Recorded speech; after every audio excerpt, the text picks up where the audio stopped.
तो ये इस प्रकार से जब कोना कटेगा तो ये भी दूसरे के आश्रित होने के हमें सूचना देगा।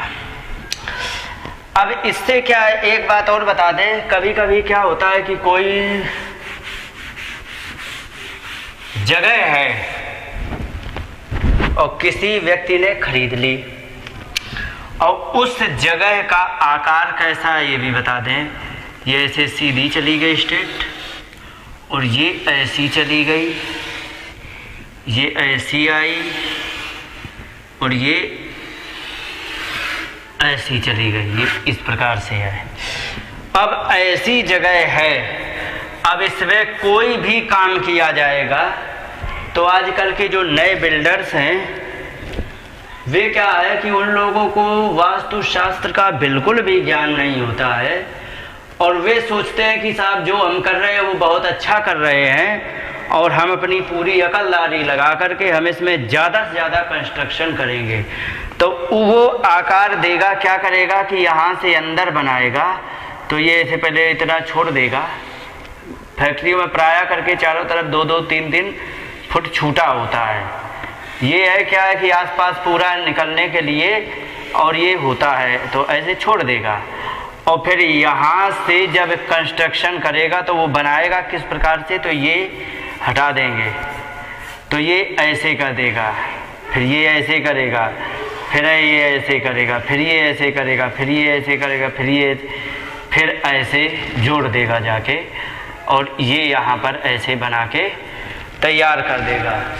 तो इसमें हम देख रहे हैं कि कुछ भी क्लियर नहीं है वास्तु के हिसाब से। तो यहाँ बना तो दिया उसने, जबकि वास्तु में ऐसी कोई भी बिल्डिंग का कोई नक्शा नहीं होता है और वास्तु कहता है कि ऐसी बिल्डिंग कभी बन नहीं सकती। अब इससे क्या होने वाला है कि इससे फैक्ट्री का जो मालिक है वो बर्बाद होगा, निश्चित होगा, क्योंकि इसमें कोना कोई ना घटा है, ना बढ़ा है, ना कटा है, ना छटा है, सब कुछ है, सारी अशुद्धियां हैं, कोई भी कोना परफेक्ट नहीं है।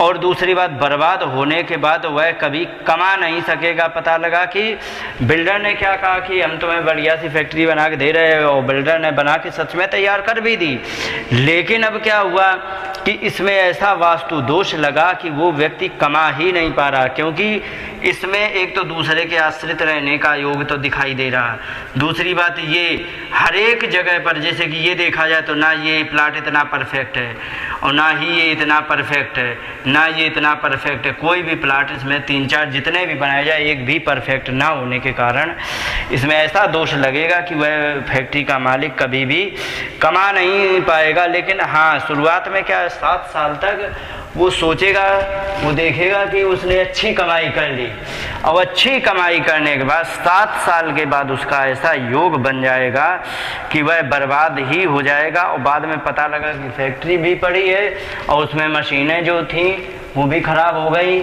पड़े और उसमें कुछ हाथ नहीं लगा और फैक्ट्री के अंदर घास उगाई है। फिर उसने बेचने का प्रयास किया तो बेची भी, तो जो भी आया वो भी बर्बाद हुआ, जो भी आया वो बर्बाद हुआ। अंत में उस फैक्ट्री से किसी की कमाई नहीं हुई तो वो फैक्ट्री अंत में बंद भई और बंद होने के बाद उसमें घास उग जाती है और उसमें जो मजदूर लोग काम करते हैं 100-200 मजदूर भी काम करेंगे अगर जो फैक्ट्री चलेगी, चूँकि मालिक अकेले नहीं चला पाएगा। तो जो फैक्ट्री का मालिक जो उसमें मजदूर लगाएगा तो जो या लगाए थे तो वे सब के सब घर बैठ गए और सब बेरोजगार हो गए। और क्यों हो गए? क्योंकि फैक्ट्री ही बंद हो गई। तो इसलिए ये सब बर्बादी के कारण है, इसलिए इसमें कभी भी ऐसा नक्शा नहीं बनाना चाहिए। अब इसके लिए क्या करना चाहिए? इसके लिए उसको वही उपाय करना चाहिए, 6.25 mm का तांबे का तार लेना है और यहाँ से ऐसे ऐसे ऐसे ऐसे करके तांबे के तार से इसको यहाँ से ब्लॉक कर देना है। और फिर इसके बाद ये जो है उसका प्लॉट ये बनेगा और ये प्लॉट जब बनेगा तो इस पर जो भी कंस्ट्रक्शन होगा वो सब का सब लाभकारी होगा और कोई दोष नहीं होगा। इस प्रकार से 6 mm के किसी भी कोने के कटे हुए या बढ़े हुए का दोष निवारण के लिए हम 6.25 mm का हम तार डाल करके और उसको हम उस दोष से हम बच सकते हैं 6.25 mm का तार डालने पर।